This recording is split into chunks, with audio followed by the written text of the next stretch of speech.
Être de bon commerce. Les entretiens de Pierre Thivolet.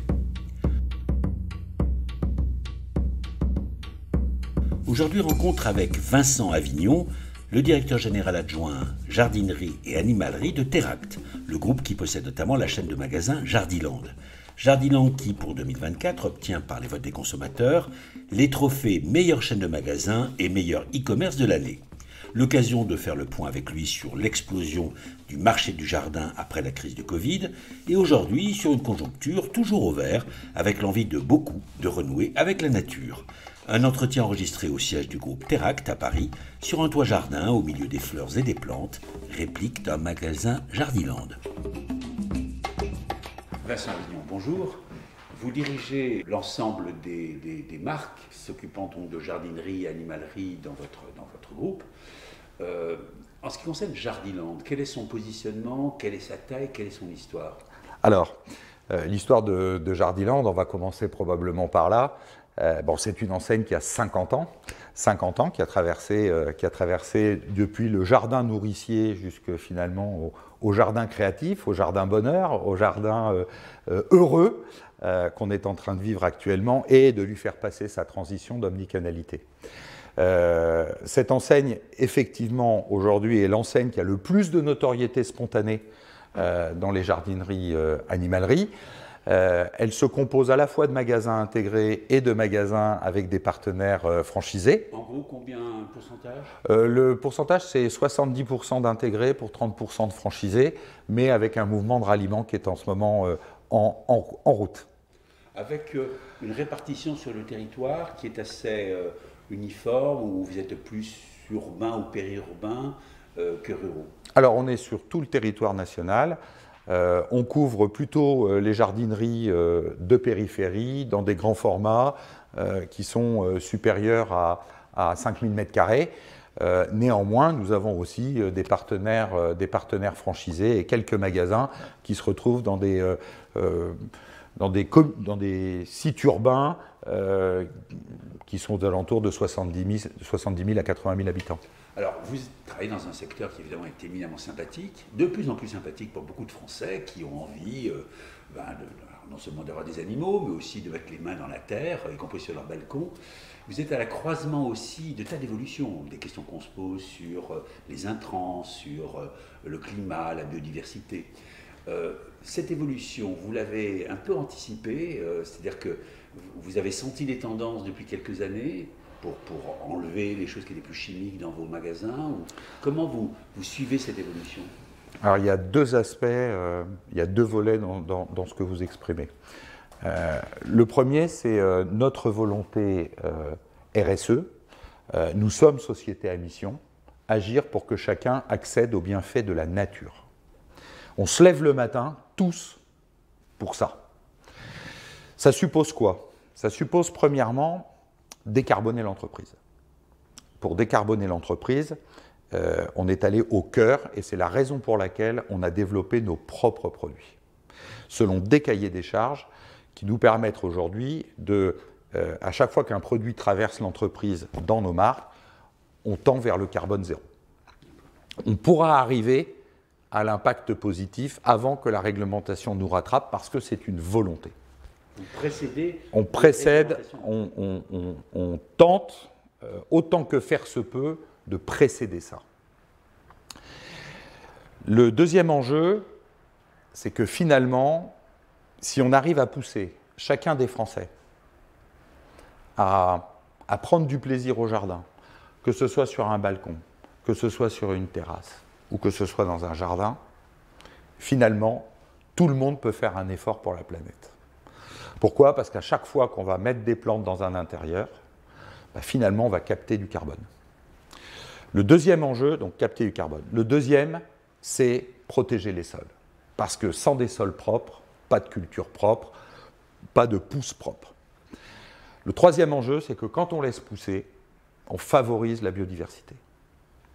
Donc, c'est vrai que c'est des sujets qu'on pourrait appeler sympas. Je pense que c'est surtout des sujets de responsabilité aujourd'hui. Mais là, vous précédez les législateurs. Alors, sur un certain nombre de produits, oui, c'est-à-dire qu'on fait à la course pour que par rapport aux échéances de 2030, de 2035, finalement, on arrive plus tôt en avance qu'en retard. Voilà.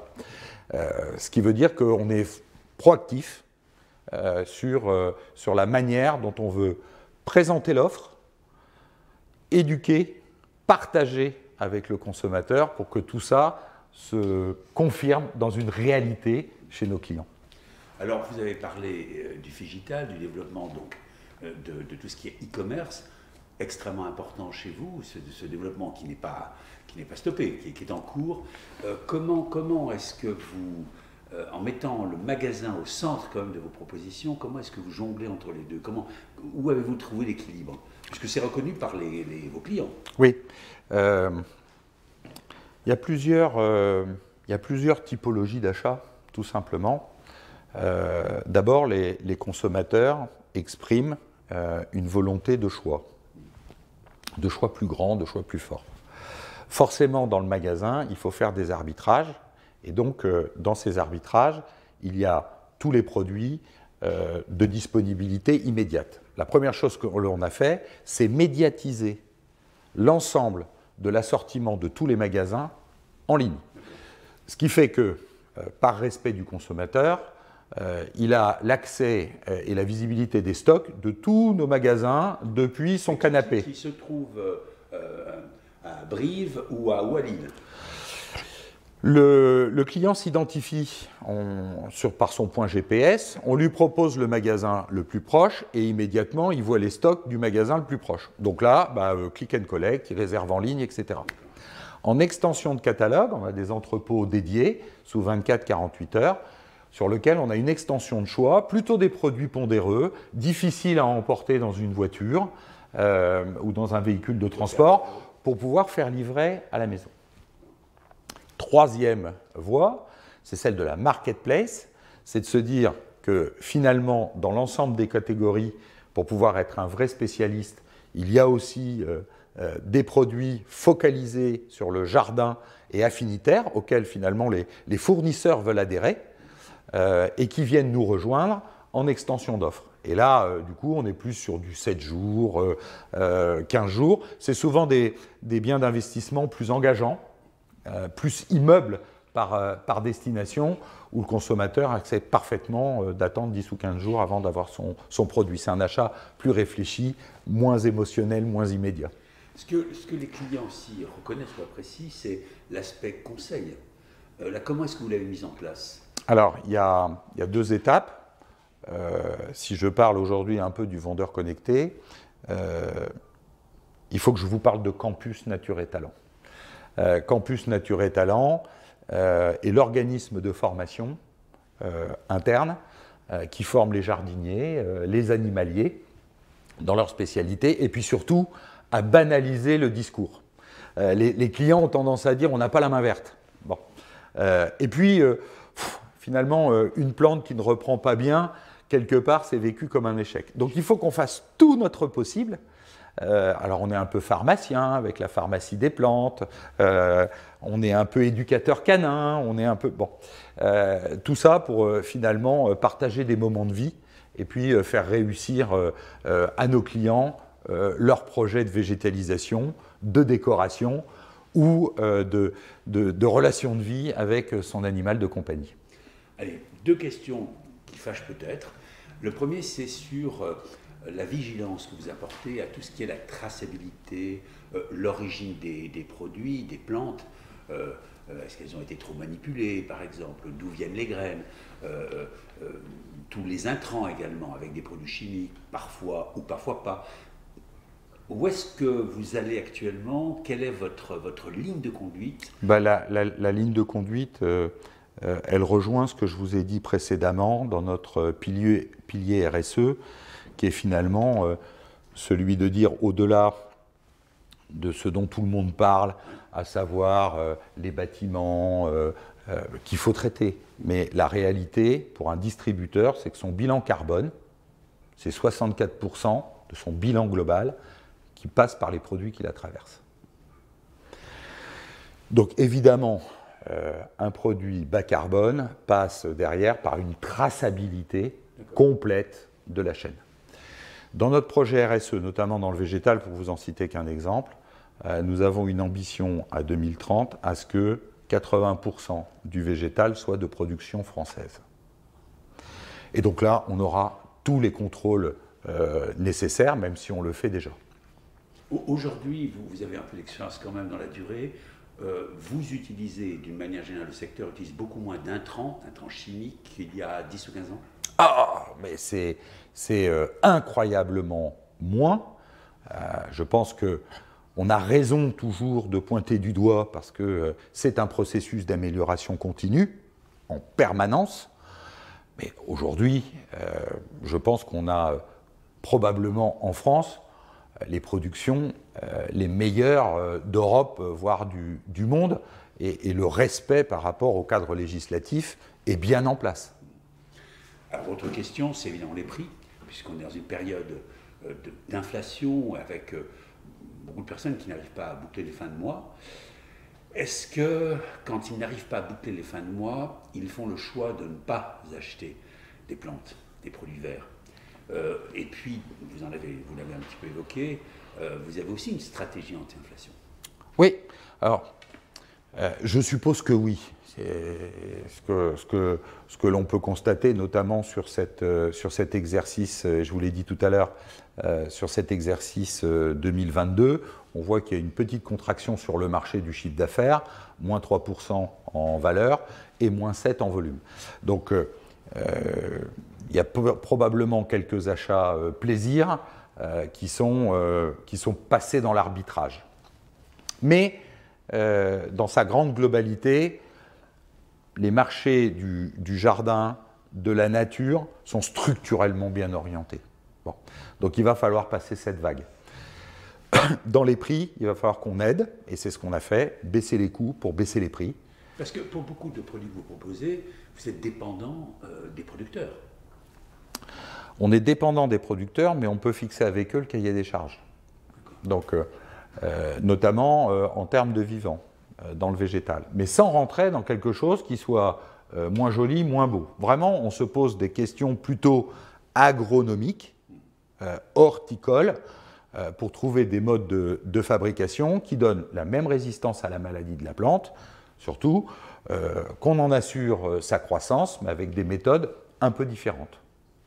Toujours dans l'aspect vertueux de votre secteur, si on se met à faire pousser quelques légumes, voilà, sur une terrasse ou dans un jardin, c'est aussi la possibilité d'avoir ses propres fruits, propres légumes, sa propre, enfin pas toute sa consommation, mais donc quelque part de lutter aussi contre ce problème. Alors je suis content que vous me parliez de ça, parce que là on se parle du potager.